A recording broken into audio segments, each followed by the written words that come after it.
Hello, I'm the delegate of Albania in Interpol and my name is Linkesh Kumar Senthil Kumar and I'm from Sri Lanka. Today, I'm very happy about the award. Moreover, overall the committee was very good and I like the flow of debate. And thank you. Welcome to Asia Youth International MUN. Thank you. So I am Jason Jordan Fernando and I am from Sri Lanka and I am representing the country, the Russian Federation, in the committee Interpol, which is the International Police Organization. And I won the award of Best Verbal Mention, and the conference in the whole was very satisfying. The debate flow was very smooth in committee, and the conference was very enjoyable. I met a lot of new people, and during resolution writing and all, it was a fantastic experience.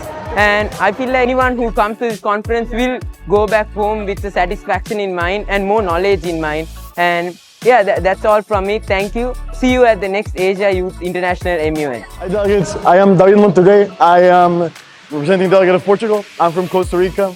I'm honored to be able to represent Portugal at this conference. I'm happy, I'm amazed this opportunity, being able to win an award, bringing all of what we have, this experience, everything that we have in the Americas, bringing all the way over here. This diversity, this cultural exchange was amazing and an incredible experience. Adios, pura vida. My name is Jo Marie Mojica from the Philippines. I am part of the International Criminal Police Organization representing the country of Sudan. As a fellow leader, I want to inspire other leaders around the world, no matter where you are, no matter what you are, position or not, you can be a leader of your own. And I want to see every one of you in the next AYIMUN conference. See you there.